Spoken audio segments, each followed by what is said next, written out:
is a video I never thought I should do, but recently I have seen an increasing number of complaints, attacks on me because I have a different point of view on a particular interest. And that interest is, of course, money, or more specifically, making money on YouTube. As your channel continues to grow and gets more views, there will come a stage where viewers will start to disagree with your opinions and they may say hurtful things to you. And for me, this has always been about making money on YouTube, where there is a group of people who just do not like me making money on YouTube. So in this video, I want to take this chance to address this and show you why I think it is important to consider making money on YouTube. Now, before I begin, I just want to show you a summary of these comments I got regarding money.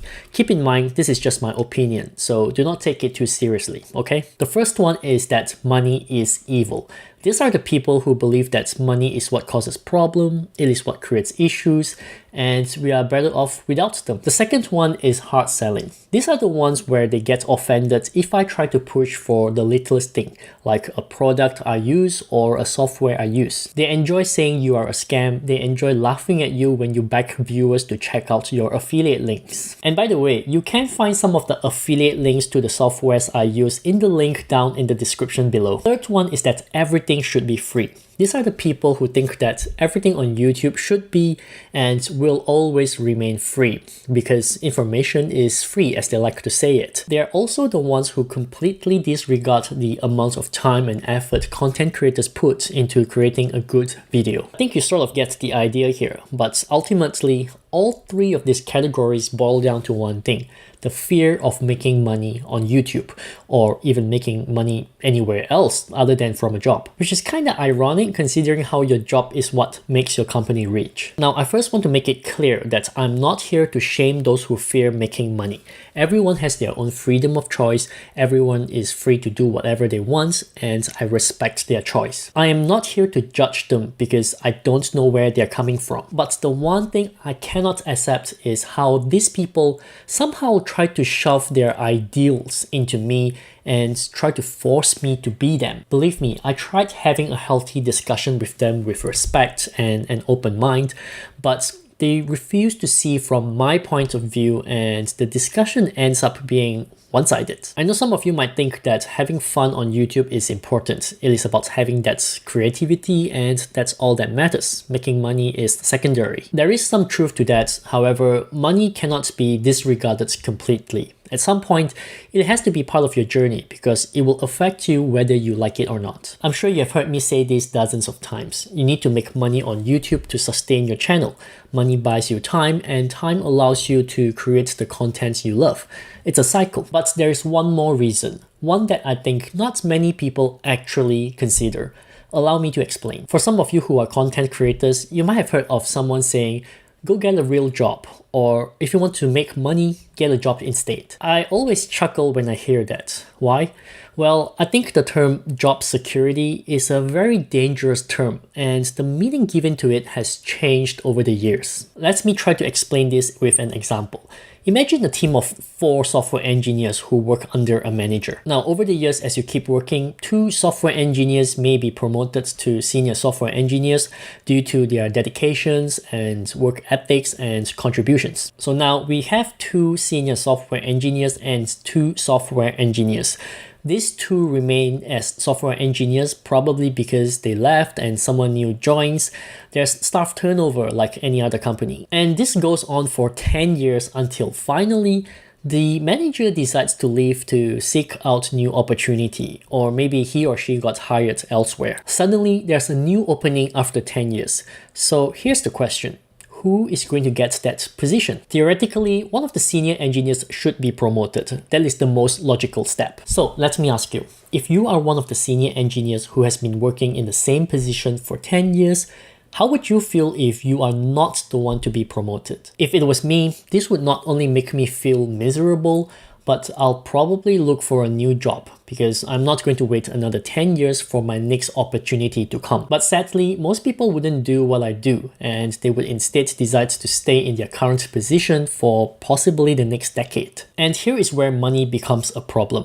You see, say you are in this position and you have been getting an annual salary increment since you started. If you started with $100,000 and got an average of 2% increments per year, for example, that would mean your new salary after 10 years is about $120,000. It is not a lot, but you are now considered expensive because a company can spend, say, another $100,000 to hire a new software engineer and train them up. So what I'm trying to say here is, if you do not get the promotion after 10 years, you are at risk of being cut off. It is do or die here. The other issue here is there's only one managerial position, but two of us. And that's a good example.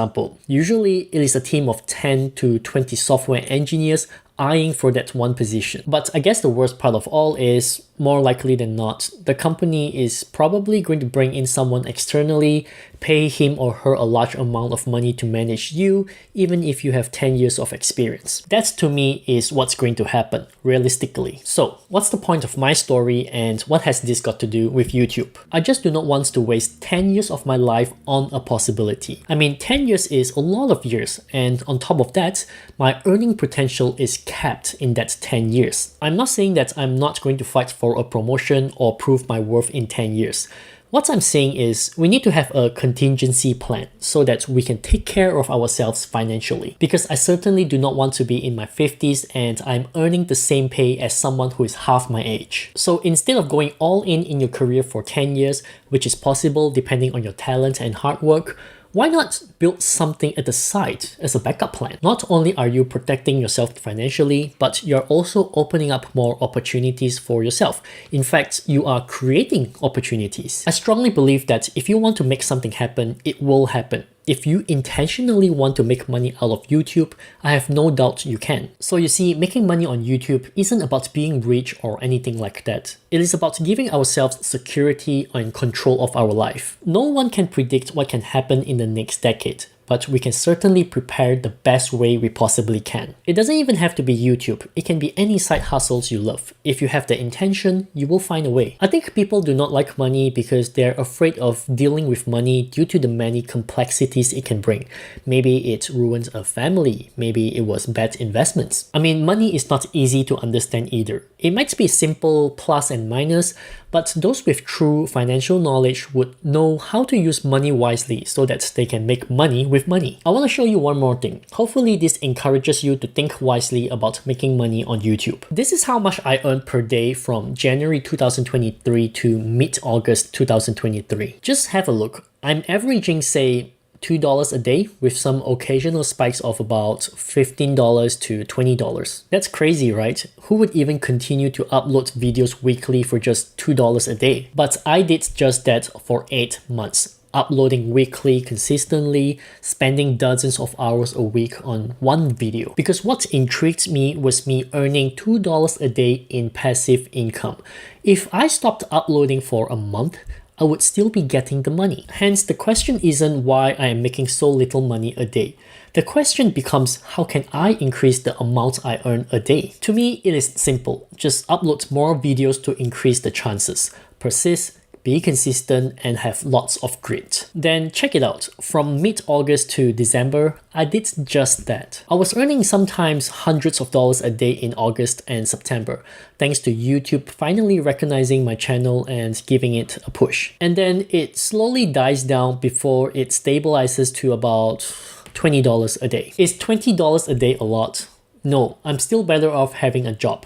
But I did go from $2 a day to $20 a day. That's 10 times more, and that's progress. So my next focus would then be, how can I 10 times that again? You know what I mean? I'm still pursuing my career and building that up. But my YouTube channel as a side hustle is also growing with me, and it gives me choices. Maybe one day I might get tired of my job as a software engineer.